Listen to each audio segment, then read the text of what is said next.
Sa totoo po, binody block po ako nung tao. Hinikot po niya ako, pinisil po niya yung balikat ko. Tapos para pong gusto po niya talaga na wag po akong padaanin hanggat hindi ko po siya pinagbibigyan.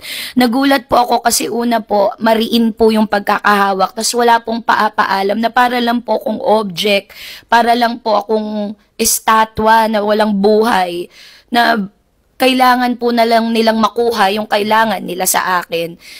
At sana po naintindihan niyo po yun. Hindi po ako masungit or madamot. Nabahira ng kalungkutan ng masaya sanang bakasyon ng actress, comedian at TV host na si Tuesday Vargas sa Hong Kong Disneyland nitong isang araw. Emotional na ipinagtanggol ng komedyante ang mga maling balita na kumalat online. Nagsungit di umano siya, lalo na sa isang bata na gusto lang makapagpakuha ng larawan sa kanya. Ayon sa post, was in HK this week, went to Disneyland and saw Vargas. I didn't say hi or anything, I barely know her. But based on my observation, some other Filipinos did. One little girl with her lola approached her for a photo, and she literally rolled her eyes and in a very sarcastic way said, "Kaya nga ako andito para mag-relax." Okay, I get it. But at least say it in a nice way, or let just one photo slide. You're in Disneyland, a place where everyone is happy and having a good time. Other Filipinos were calling her in the park, saying hi. Some were behind or in front of her in the lines for a ride, and she would just blankly ignore them like they were ghosts or roll her eyes. I don't really know who she is, but based on her social media, she seems to be promoting mental health, but it seems the other way around in person. Also, she seems all bubbly online, but in person, totally opposite. Samantala, narito ang tugon ni Tuesday sa issue na ito. Magandang umaga po, ako po si Tuesday Vargas. Nandito lang po ako para sabi po ng saloobin ko doon sa recently na pinadala po sa akin ni Mama Ogs. Mama Ogie, maraming salamat po at in-inform niyo po ko kasi hindi po ako talaga nakatune in sa SOCMED ngayon dahil nagbabakasyon po ako, nagpapahinga po ako. Minsan lang po ako makalabas ng bansa para po makapahinga mula sa napakarami pong ginagawa dyan sa atin.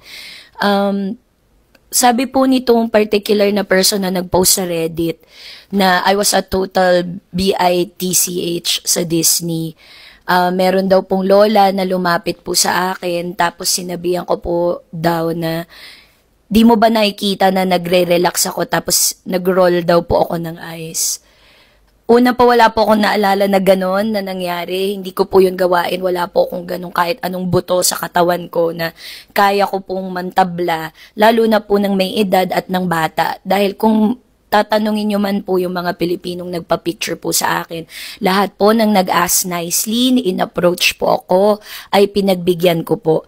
Meron pa nga pong isang grupo ng mga Pilipina, alam ko po para po silang mga OFW, mga 6 po ata sila na tao.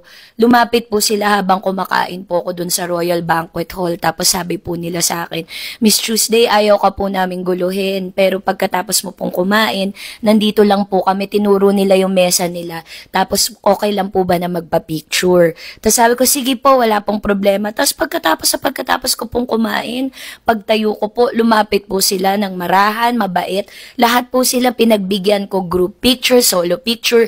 Umabot po kami ng 15 minutes, nagkwentuhan pa nga po kami bago po kami umalis doon sa kinainan po namin.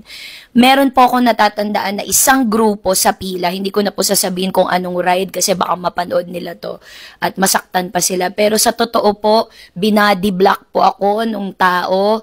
Hinikot po niya ako, pinisil po niya yung balikat ko. Tapos para pong gusto po niya talaga na wag po akong padaanin hanggat hindi ko po siya pinagbibigyan.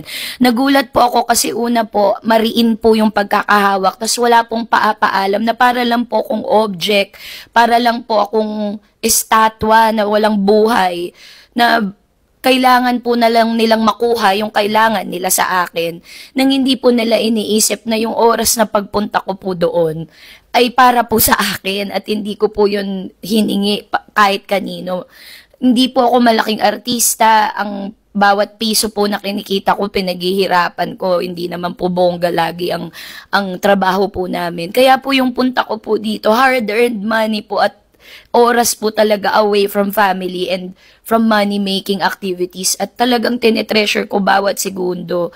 Kung kaya ko pong pagbigyan, lahat po ng nag-ask ng maayos, pinagbigyan ko po talaga. Pero this particular group, kung hindi ko man po kayo pinagbigyan, ngumiti po ako sa inyo. Lahat po kayo, tinrato ko pong makatao at maayos, hindi po ako nangiirap, hindi po ako nagtaray. Nagulat lang po ako dahil pinisil nyo po yung balikat ko, tas iniikot nyo po ako, tas hinaharangan nyo po ako. Hindi ko po maintindihan kung ano pong kailangan. Ni wala pong sinabi na pwedeng magpa-picture. Miss Tuesday, hello, wala pong ganon. As in talaga pong meron lang pong paggit-git at pagharang sa dinadaanan ko. Kaya ang ginawa ko po ay umiwas po ako tas tumabi kasi may mga iba pa pong lahi, iba pa pong mga nakapila na pamilya din po. At nakakaabala po tayo sa pila. So ano po bang punto? Bakit ko po ito sinasabi? At bakit po ako nandito? Ako po ay nandito sa industriya, sa field, kung saan understood ko po na kami po ay public property paminsan-minsan, na kami po ay kailangan maging mapagbigay, gracious, mabuti, at malumanay sa aming pakikitungo sa aming kapwa. Lalo na po sa mga Pilipino dahil alam ko naman po kung gaano po tayo ka-excited pag nakakakita po tayo ng artista, lalo na po sa personal. Pero sana naman po, huwag nyo naman po kung tawaging ganon or paratangan ng kung ano man na masakit.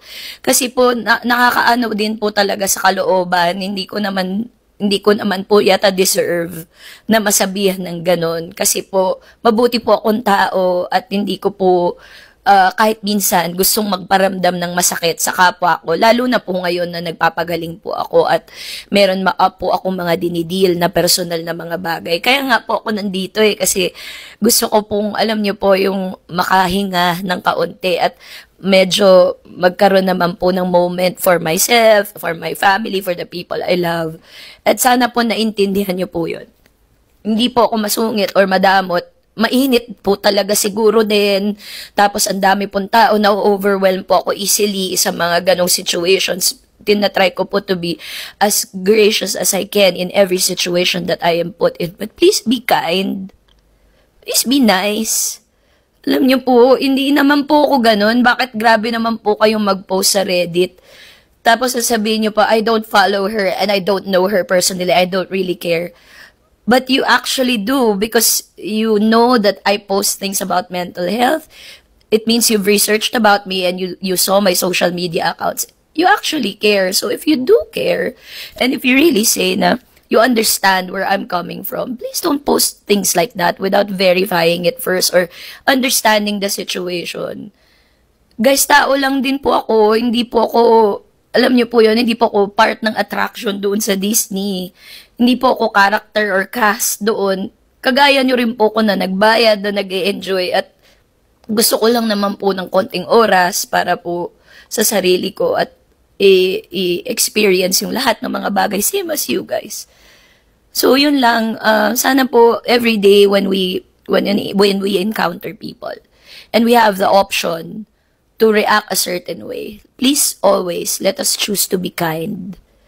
Opo, at sana po maging mas maintindihin po tayo kasi po, promise talaga, mapagbigay po ako at lahat po ng mga nag-ask nicely sa akin ay binigyan ko po ng pagkakataon magpa-picture. Salamat din po pala dun sa mga Pilipino, lalo na po yung mga pamilya na nagsasabi, I'm a fan, etc. ganyan.